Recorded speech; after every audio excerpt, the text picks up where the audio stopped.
Mica एक बड़े घर से थी, लेकिन उसे रौनक नाम के लड़के से प्यार हो गया और वो ब्याह कर गरीब ससुराल में आ गई। उसके ससुराल में उसके सास ससुर, जेठ जेठानी और उनकी एक 8 साल की बेटी निधि भी रहती थी। अपना छोटा सा ससुराल देखकर माइका हैरान रह गई। अरे, इतने छोटे से घर में इतने सब लोग कैसे रहते हैं? रात को वो सभी परिवार वाले जैसे तैसे उस छोटे से घर में एडजस्ट होकर सो जाते हैं। अगली सुबह, हे भगवान, सारी रात ठीक से नहीं सो पाई, पूरे शरीर में दर्द हो रहा है, लगता है यहाँ एडजस्ट होने में वक्त लग सकता है। कुछ देर बाद उसकी जेठानी उसके पास आई। माइका, आज तुम्हारी पहली रसोई है, घर में थोड़ा सा दलिया पड़ा है और पड़ोस से मैं दूध मांग कर ले आई हूँ। तुम आज मीठे में दलिया ही बना लेना, क्योंकि बाकी राशन आज बटेगा तभी खाना बनेगा। हे भगवान, कितनी प्रॉब्लम है यहाँ। तुम्हें चूल्हा जलाना नहीं आता होगा ना, इसलिए मैं जला देती हूँ।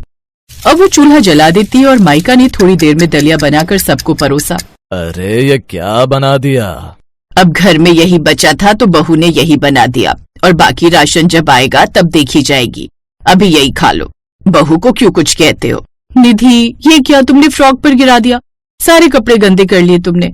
मैंने चूल्हे पर तुम्हारे लिए पानी गर्म कर दिया, चलो नहला देती हूँ, फिर मुझे कपड़े धोने भी जाना है नदी पर।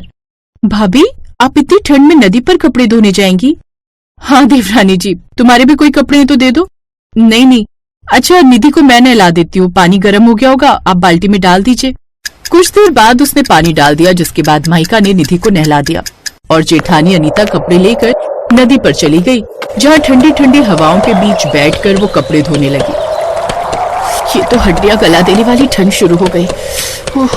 अब फिर से वही मौसम आ रहा है जो 100 मुसीबतें साथ लाता है। जल्दी से कपड़े धोकर घर जाकर हाथ तापूंगी। अब बदलते मौसम के साथ निधि को भी ठंड लगने लगी। ऐसे ही शाम होते होते मौसम काफी खराब होने लगा और बाहर जोरों की बारिश शुरू हो गई। तभी उनके घर में पानी टपकने लगा, जिससे पूरे घर में सब तरफ पानी भर गया। कुछ देर बाद सभी मर्द भी घर लौट कर आए। देख रहे हो क्या हालत हो गई घर की। अरे, कभी तो इस घर की मरम्मत करवा दो। ऐसी छत होते हुए भी बेघर होना जैसा ही महसूस हो रहा है।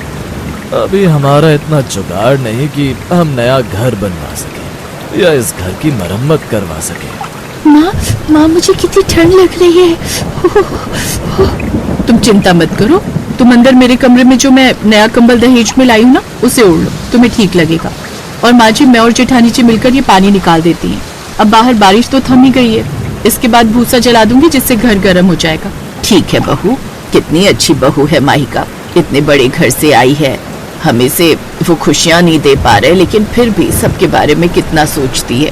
तभी बाहर से जोरों का हल्ला आता है।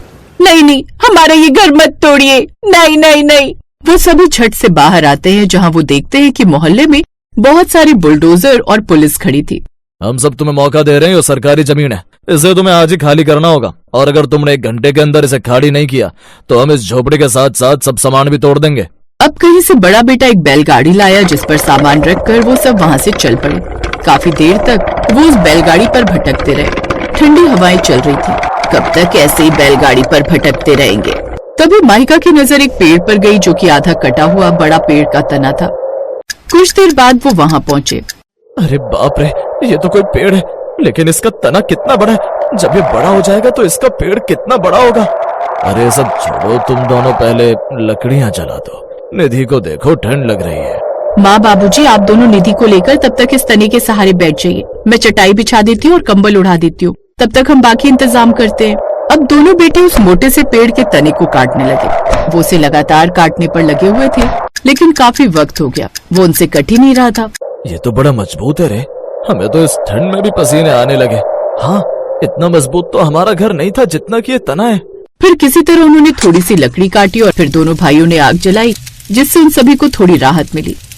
हाँ, इस मौसम में तो अब बस ऐसा लग रहा है जैसे छोटा मोटा कोई घर मिल जाए रहने के लिए, फिर चाहे वो इस जंगल में क्यों ना हो, लेकिन थोड़ी राहत तो मिलेगी।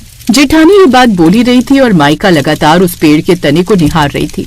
काश हमारा घर हमसे छीना ना होता। अब कब तक पुरानी बात सोचती रहोगी? जो होना था वो हो गया, अब हमें आगे के बारे में सोचना होगा। लेकिन इस बार हमें एक मजबूत घर बनाना होगा। हाँ, लेकिन हम कैसे और कहाँ से शुरुआत करेंगे? हमसे तो एक ही झटके में सब कुछ छिन गया। सामान है तो उसे रखने के लिए 4 दीवार ही नहीं है, और क्या आज के जमाने में घर मिल पाना आसान होगा? अरे माइका, तुम कहाँ खोई हुई हो? कुछ बोलती क्यों नहीं? दीदी, मुझे इस जंगल में ये अकेला इतना बड़ा पेड़ होना कोई नॉर्मल बात नहीं लग रही। कि जरूर भगवान का कोई इशारा लग रहा है, जैसे भगवान चाह रहे हो कि हम यहीं अपना रहने का ठिकाना बना लें। ये तुम कैसी बहकी हुई बातें कर रही हो महिका। अब ये मत कहना कि हम इस पेड़ के अंदर रहने वाले हैं। हाँ, तो इसमें बुराई ही क्या है? अगर हमारे पास अभी रहने का कोई ठिकाना नहीं है तो क्यों ना तब तक हम इसी में रहें। उसकी ये बात सुनकर सब हैरान हो गए। ये तुम कैसी बातें कर रही हो?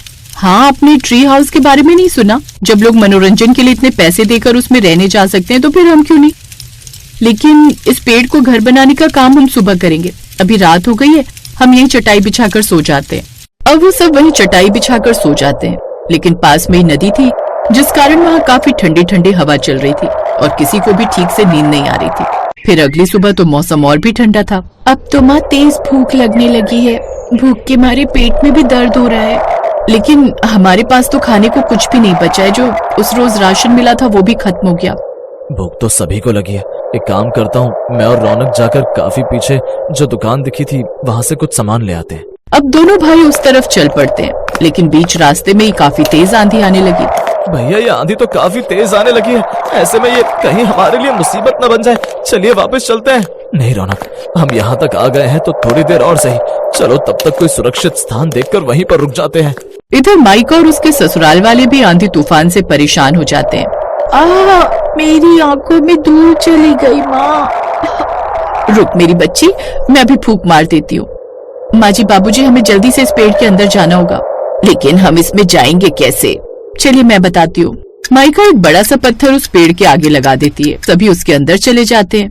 अरे वाह, यहाँ तो आंधी और ठंड से कितना बचाव है। अब हमें यहाँ थोड़ी साफ सफाई करके इसे रहने लायक बनाना होगा। कुछ देर बाद दोनों भाई भी लौट आते हैं। माइका उन्हें भी अंदर बुला लेती है। फिर दोनों भाई मिलकर उस पेड़ में बाहर आने जाने के लिए उसे एक साइड से काट कर दरवाजा बना देते हैं और तने को ऊपर से पूरी तरह बंद कर देते हैं। अब हमें शाम होने से पहले ही खाना बनाकर खा लेना है, क्योंकि अंधेरा हो गया तो अंदर कुछ भी दिखाई नहीं देगा। दोनों बहुएं जल्दी से खाना बना देती हैं, जिसके बाद पूरा परिवार मिलकर सो जाता है। अगली सुबह दोनों भाई काम की तलाश में जाते हैं, लेकिन उन्हें कहीं काम नहीं मिलता। क्यों ना हम लकड़ियाँ काट कर बाजार में बेचें, इससे थोड़ी आमदनी तो हो ही जाएगी। दोनों भाइयों ने लकड़ी काटी और बाजार में बेचने लगे। सर्दियों का मौसम था, इसलिए सारी की सारी लकड़ियाँ झट से बिक जाती हैं। अब वो बाजार से लौटते हुए लैंप भी ले आते हैं, जिससे अब उनकी लाइट की समस्या भी दूर हो जाती है। अब सारी सर्दियाँ वो लोग उसी पेड़ में रहकर गुजारते, साथ ही थोड़े पैसों की बचत भी करते रहते हैं, ताकि जब तक गर्मियाँ आए वो अपने लिए नए घर का इंतजाम कर सके।